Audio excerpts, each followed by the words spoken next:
Assalamualaikum warahmatullahi wabarakatuh. Selamat bergabung semuanya. Perkenalkan, saya Bima Anantarika, mahasiswa pasca sarjana Prodi Mas UNY angkatan 2024. Pada kesempatan kali ini, saya akan mempresentasikan jurnal dengan judul Automated Unit Dose Dispensing System Producing Individually Packaged and Labeled Drugs for Inpatients, a Systematic Review. Jurnal ini diterbitkan oleh European Journal of Hospital Pharmacy dan diterbitkan di Scopus dan terindeks pada kuartal 2. Jurnal ini diterbitkan pada tahun 2021. Secara umum, jurnal ini adalah systematic review yang membahas tentang sistem dispensing unit dose berotomatisasi yang menghasilkan obat yang dikemas dan dilabeli secara individual untuk pasien rawat inap. Kita masuk ke latar belakang. Jadi medication error atau kesalahan pengobatan itu menjadi perhatian pada seluruh dunia bagi organisasi kesehatan, dan medication error ini bisa memberikan bahaya yang serius kepada pasien. Nah, disebutkan bahwasanya otomatisasi sistem itu bisa mengurangi medication error dengan meningkatkan keamanan pasien dan juga keamanan pengobatan. Nah, sistem otomatisasi tadi itu dilakukan melalui sistem dispensing yang dilakukan oleh robot yang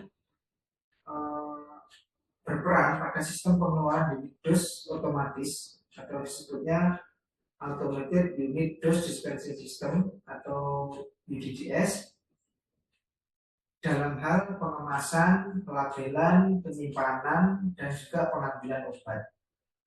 Seperti itu. Jadi sistem dispensing yang secara tradisional itu disiapkan dari bagian farmasi dan disampaikan ke pasien oleh perawat. Nah, pada studi ini itu sistem tadi itu digantikan oleh sistemasi robotik. Nah, tujuan dari studi ini adalah mengidentifikasi dan mengevaluasi studi-studi yang berfokus pada sistem dispensing farmasi yang berotomatisasi secara robotik pada pasien rawat inap. Dan ini metode yang digunakan karena desainnya ada systematic review adalah dengan literatur search atau pencarian literatur pada 8 database, yang kemudian literatur yang ditemukan itu akan dilakukan inklusi dan eksklusi dan dilakukan seleksi dan ekstraksi data serta penilaian kualitas, sehingga dari banyaknya artikel yang ditemukan dari 8 database tadi akan tersisa hanya beberapa saja, dan dalam kasus ini ada 8 artikel. Nah, dari 8 artikel tadi dilakukan data sintesis dan juga analisis data. Kemudian untuk hasil-hasil yang penting pada studi ini, yang pertama adalah studi yang dimasukkan itu ada 8 artikel tadi, yang mana pada 8 artikel tadi secara umum menggunakan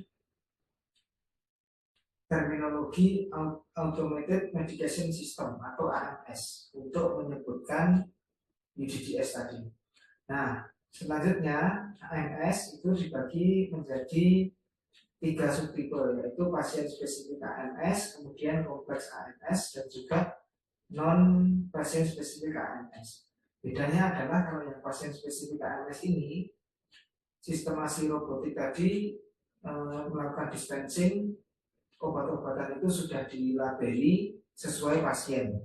Tapi kalau yang kompleks ini, obat-obatan akan disimpan dalam suatu kabinet yang disebut ADS atau Automated Dispensing ADC atau dispensing kabinet yang akan dibagikan di bagian perawatan, tapi sifatnya masih anonim. Kalau yang PSMS tadi ada nama-nama pasiennya atau identitas pasiennya. Kalau yang CAMS ini dia masih anonim. Dan yang jenis yang berikutnya adalah non pasien spesifik AMS. Kalau yang pada non pasien spesifik AMS ini, obat yang dikeluarkan itu berupa unidose tapi tidak dikemas untuk pasien tertentu, tapi disimpan dalam stok manual di unit perawatan.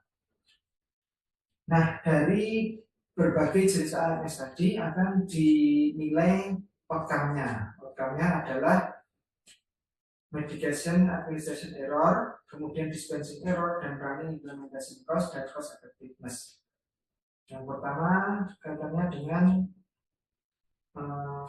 ini medication administration error.